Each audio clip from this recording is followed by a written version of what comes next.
Shotgun Spratling with USCFootball.com, here with Aaron Taylor from CBS Sports, College Football Today. Aaron, you've got a unique perspective, I think, on Jonah Monheim making the move to center.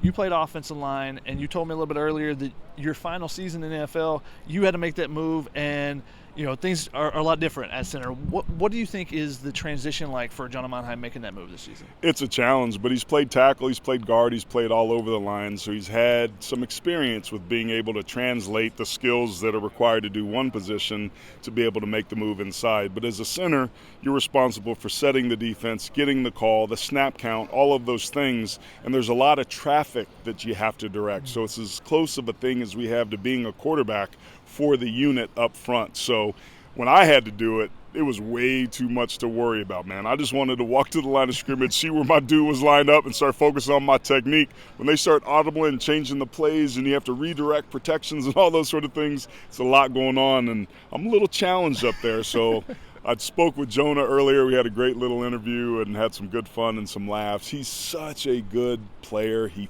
finishes. He's got some toughness to him.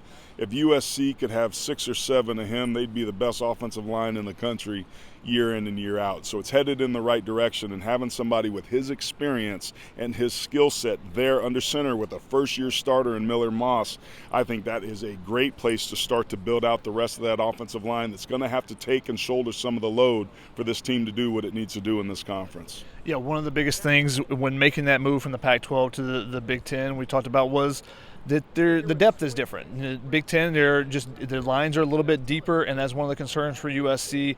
How do you deal with that if you're USC? Is it just make sure no one gets hurt somehow? You have a miraculous season where you don't have an offensive lineman get hurt. How do you build that depth in season or as you're going into it when they do have a lot of young players they're excited about but don't have a ton of experience outside of 3 or 4 guys that played last year? Well, sometimes you don't have the luxury to have the time that you would want to be able to build that depth, and it puts undue pressure on some people that have to carry the rest of the load. Like, for example, Ryan Abraham.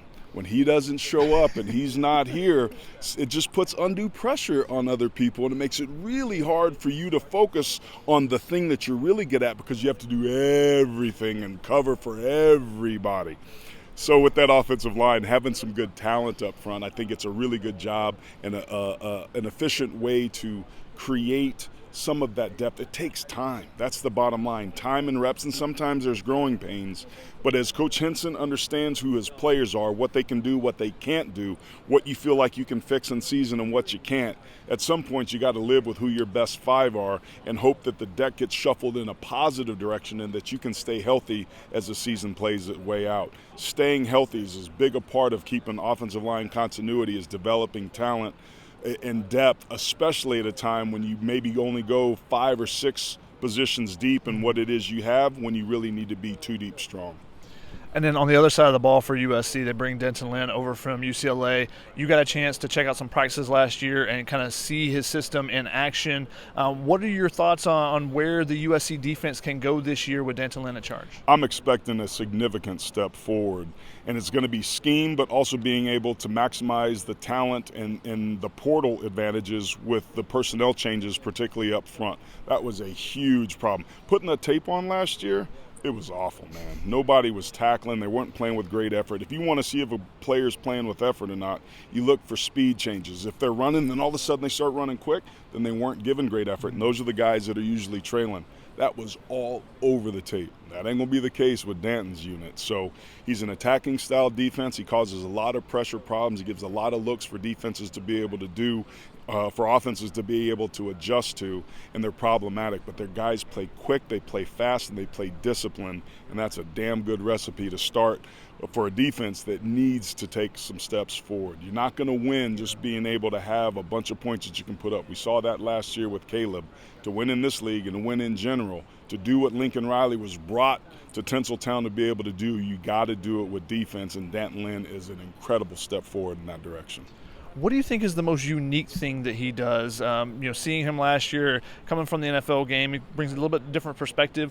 I thought it was really interesting the way he used some of the players at UCLA that maybe hadn't had success in the past, but suddenly took it to another level because he put them in a little bit better position. Yeah, you can take guys that are a little bit leaner, and a lot of defenses will run what you call the NASCAR package, where you get 5 or 4 defensive ends, right? Guys that aren't really big but maybe twitchy, and you try to find those mismatches inside on some of the interior offensive linemen. Maybe the center or the guards do really good against heavy people but struggle a little bit with quickness. I might have been one of those guys. So football's a game of leverage, and it's a game of matchup. So when you've got creatures to feature, guys that have some length, that have some twitch, you want to create combinations that's going to allow somebody to come free.